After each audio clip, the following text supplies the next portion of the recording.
Here we go. Hello, everybody. It's time for me to do another set of book reviews. So, let me get myself together here. Say hello to anybody in chat and get going. So, today I'm going to do something a little different. I'm going to be reviewing stuff called LitRPGs.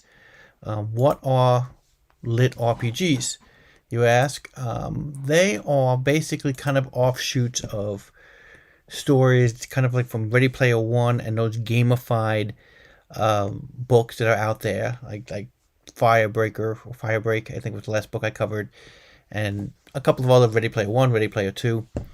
Basically, what these stories are characters that get into either this virtual world or some kind of situation where choices come up, like video game choices come up, and they'll see it, in midair. Think of like a Scott Pilgrim type of movie where things like came up in midair, and you'll have choices to make, and these choices are basically, oh, well, you have this strength term and endurance, and okay, you got to make a choice, and then you have special abilities and special powers. Which ones are you going to pick?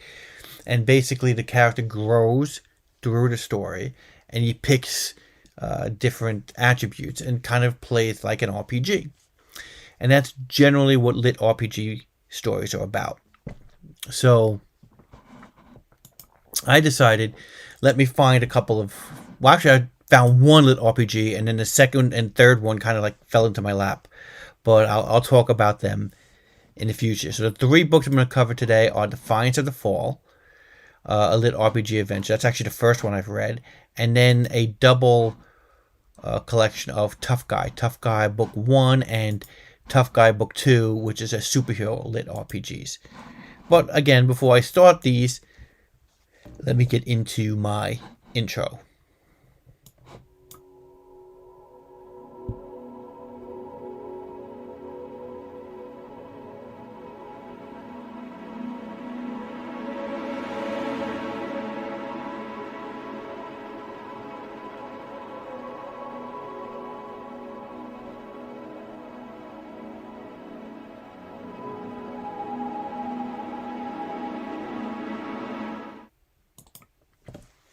Alrighty, so I am back. So, the first one I'm going to cover of these books is going to be Defiance of the Fall, because this is literally the first lit RPG I've read. This was obviously high, as you see, it's its #1 bestseller in cyberpunk science fiction. So it was a highly ranked book. It was the first of a series of books, so it was perfect for me to pick. So let me actually read what Defiance of the Fall is about here. Zack was alone in the middle of the forest when the world changed. The whole planet was introduced to the multiverse by an unfeeling system or god. A universe where an endless number of races and civilizations fought for power and dominance. Fought for power and dominion, excuse me. Zack finds himself stuck in a wilderness surrounded by deadly beasts, demons, and worse. Alone, lost, and without answers, he must find a means to survive and get stronger in this new cutthroat reality. With only a hatchet for his weapon, he'll have to seek out his family before the world collapses or dies trying. Experience the start of the hit lit RPG series with over 20 million views on Royal Road. For the first time, Defiance of the Fall is now available on Kindle, Kindle Unlimited, and audible narration by Pavi Prozko. About the series, jump into a system apocalypse story that merges lit RPG elements with Eastern cultivation, class systems, skill systems, endless choices for progression. It has everything fans of the genre love. Explore a vast universe full of mystery, adventure, danger, and even aliens, where even a random passerby might hold the power of a god. Follow Zack as he struggles to stake out a unique path to power as a mortal in a world full of cultivators. Okay, so what did I think of this book? I really enjoyed it. Obviously, being the first book that I've read as a lit RPG, I don't know how I can classify it as far as other ones. But I really enjoyed it. I liked the character of Zack. I liked the way he was thrust into this world. I mean, basically, the story is he wakes up in this world, and suddenly he gets attacked. And by sheer luck, truly actually sheer luck, that's actually an attribute that he has. By sheer luck, he wins and finds out that he's in this game world. And part of the whole planet of Earth has been thrust into this multiverse game world. And he wants to obviously find his family. He wants to, reunite, but his main goal is to stay alive. And it really done well. I loved that the progression system, as far as all these things would pop up, and you'd have to figure out what choices to make, strength and endurance, and where he's going to put his points in, and what kind of powers he was going to use. And then it also goes even farther than that. It goes to the point where he has to figure out a way to build a city and build a town, and how you defend that town. And then you have to deal with tower defense. And then he has an ally who were the ones who actually were marauders who were attacking before. He wound up getting an ally, and then that ally kind of helps him, and he winds up making alliances. And it is like reading a video game, but in a really good way. And again, I really enjoyed this. I think the second book from this series is coming out on Kindle in August, I believe. I'm definitely looking forward to it. Again, if you want to read it, it is free on Kindle Unlimited if you have it. I would highly recommend it. This is Defiance of the Fall, a LitRPG adventure. The next two books I read are both superhero LitRPGs. And these I kind of stumbled into again because they were pretty highly rated. The second book actually of this was pretty highly rated when I was looking up superhero stories. I actually read a superhero book. You could look it up on Goodreads. I'm not going to talk about it here because I completely disliked the story, where I could barely even. I almost DNF'd it. I should have just DNF'd it because I didn't even care about what I was reading. So I read this other superhero story, and I wanted another one. And this was one that was kind of up there. This tough guy, as far as a new book. It sounded really interesting, and I said, well, let me give it a shot. So let me read about what Tough Guy was about.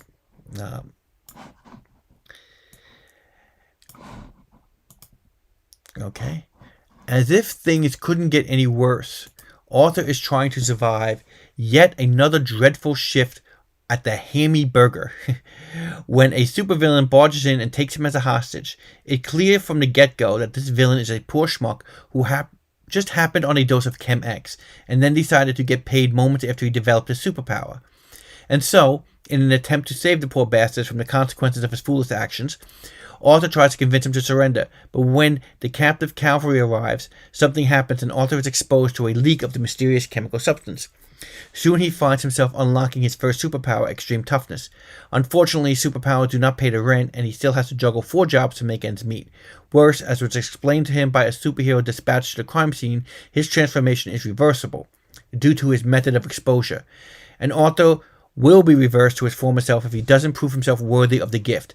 To do that, he must take part in the famed Combine, aka the Meat Grinder. He will have to join the trials to be accepted into one of the most famous superhero guilds in Eon City, Heroes United. Success means he can keep his powers on top of a hefty payday. Failure means he gets decimated and reverted back to his lousy and broke self. Okay, so, Tough Guy. This is a 5-star book for me. I love this book.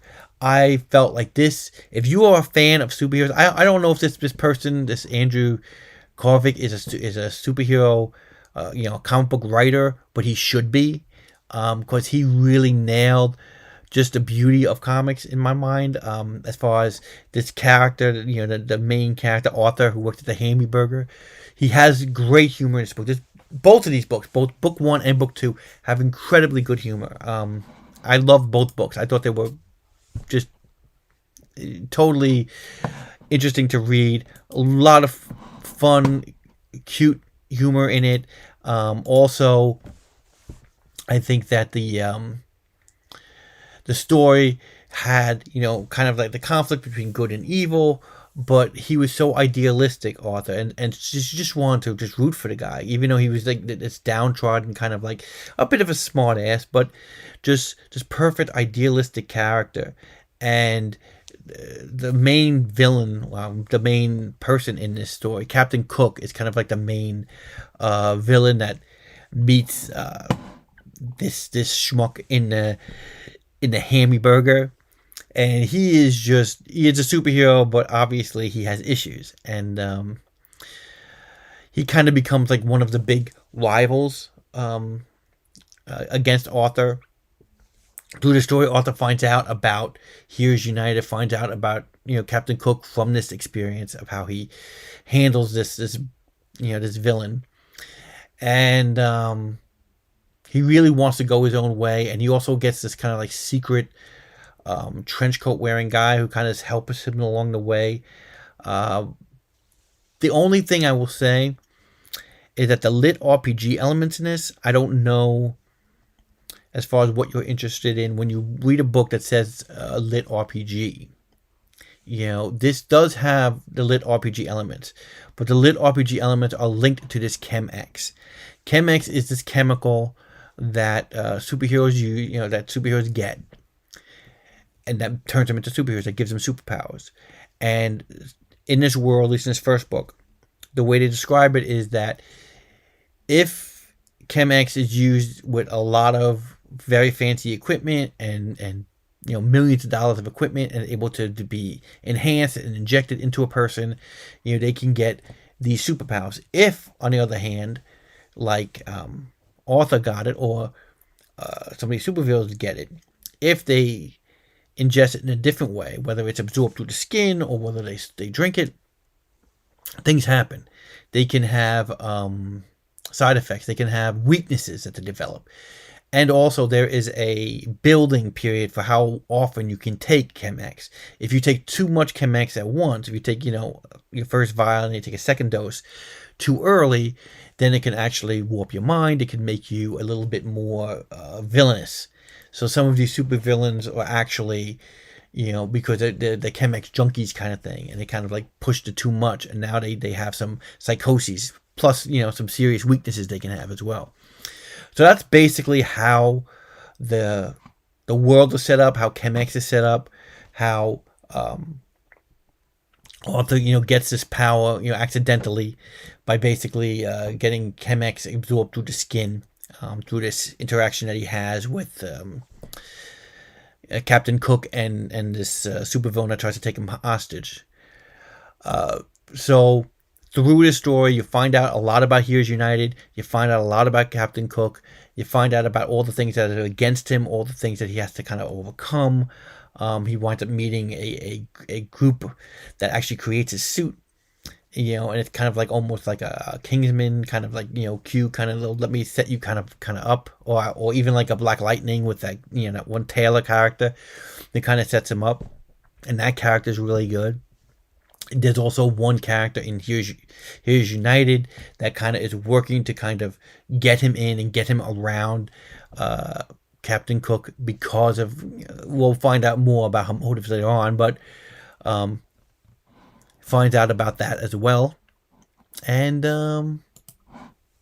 again, I really like this book. The only problem I would say is, again, for a person who likes the LitRPGs, the LitRPG only comes up when someone takes ChemX. It's not like this, I got thrown into this virtual world and now I got to survive or die. It's basically, okay, ChemX got into my system, now I have all these choices. Where am I gonna, I got toughness as my superpower. Where can I can grow? Can I grow in this part? Can I grow in that part? And then, I hit a limit. Now I can take more ChemX, but how are you going to get more ChemX? And that's only time you actually see the LitRPG elements. It's nowhere near as much as Defiance and Faith, where it's like the LitRPG part is to me way more part of the story. The LitRPG is not as prevalent in this story as it is in the other ones. I still loved it. Like I said, I'm giving this a 5-star. If anybody's a fan of Heroes, I would definitely pick this up. It is supposedly book 1 of 2 of My Chemical Hero. I hope there's more books in this series. Because even the second book doesn't kind of it ends on a spot where it could keep going, and I really want it to keep going. I really want to find out more about this world. So I look forward to actually seeing this Andrew to really increase the story of this tough guy and all the different heroes and villains that have been introduced. And that's my review for Tough Guy Book 1. Like I said, 5-star book. Really enjoyed it. Tough Guy Book 2. I don't want to give it away too much. So I don't want to actually show too much about what's the story of Tough Guy 2 is, to give away too much. But there are another superhero group called the Eon City Champions that are big into this story. They're kind of like a low-level group that Tough Guy Arthur is part of. And you don't see as much as Hero United in this story. They're in there. The conflict with Captain Cook is not really there. So that's, I mean, it's there again, but not as much. So it knocks it down a little bit for me. So instead of giving it like a 5-star, we'll give this like a 4. But I still, again, really love this book. I hope they keep going with it. Fans of the LitRPG, remember when I said that the book 1 didn't have as much? I think book 2 has even less of the LitRPG. Again, there are parts when you take Chem X, here comes the big screen. You want to increase this level, increase that level. They give them a lot of different choices. You see the same choices coming back again. Oh well, I think this time I'll take this one, and this time I'll take that one. And again, the comedy. I love the humor in this book. I love the characters in this book, and I really want to keep this. Really want to see this book going. But I think as a book, because it doesn't have Heroes United as much, it's a little less for me. It's a little less enjoyable for me as the first one was. Again, 4-star book, highly recommended. Highly recommend this series for every person who's a fan of superhero books in general, because I just liked the way it works. But I'm going to give it a 4 instead of a 5. And those are all my reviews here for these, my first experience into the LitRPG world. And if you've hung out with me for so long, thanks again for watching. I hope to see you soon, and bye.